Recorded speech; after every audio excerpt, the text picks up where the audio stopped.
Hi guys, I'm Shawn. I'm the illustrator behind Streamside Studios, and I just thought I would make a little video and introduce myself before I got started with my coloring. So I've just always liked to draw and color ever since I was a child, probably like most of you.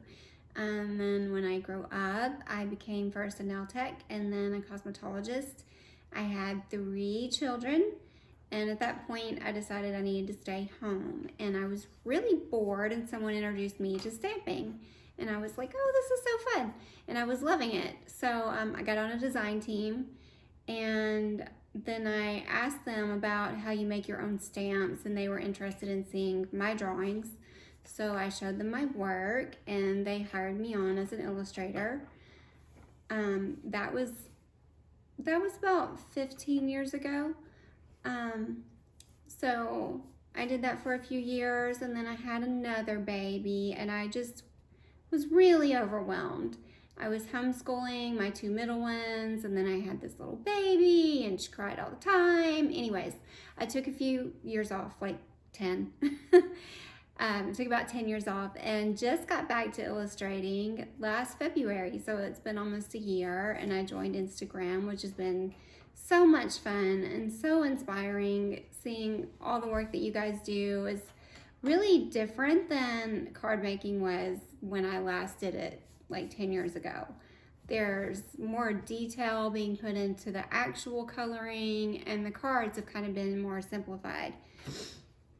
Kind of loving that because it makes less mess in my house without all the paper cutting going on and a sewing machine out, sewing all the layers.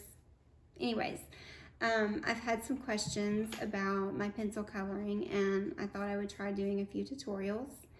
And I kind of made like a little list of my most important facts about pencil coloring that I felt like would be important to share. One is, the main thing is to keep your pencils very, very sharp, because not only will you stay in lines better that way, and you can color in the tiniest little details. And personally, I sometimes like coloring very, very small images. I just think little things are so cute and fun. Anyway, you're gonna wanna make sure you keep your pencils very, very sharp, to where almost it would hurt a little bit if it poked you kind of like a needle, very sharp.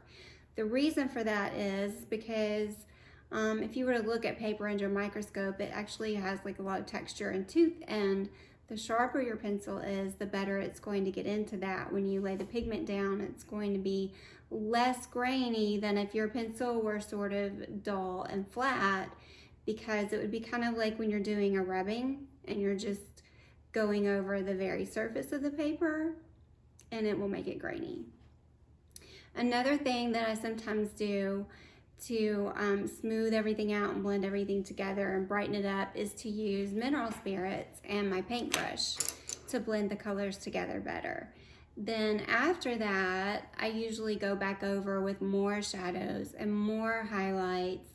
And it's just very important with your pencil coloring to do lots of thin layers of color, and that way you can really build up the shadows and the highlights and change the tone of things. If you're not liking the tone of something, you can use a warmer or a cooler color in your layering to change the tone. Where if you tried to put in the shadows and the highlights really heavy all at once, you would have trouble blending those and getting a lot of depth.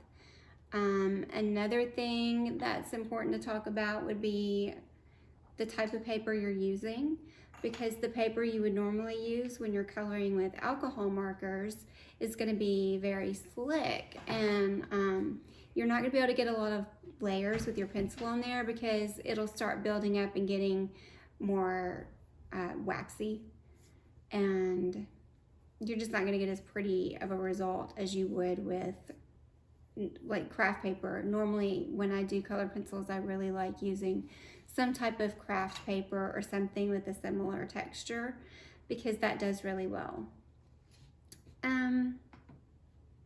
I don't know, if you have any questions you'd like to ask, go ahead and I'll try to answer those, but I think for now that's all, and we'll get to my little speed coloring video, and there hopefully will be more to come later.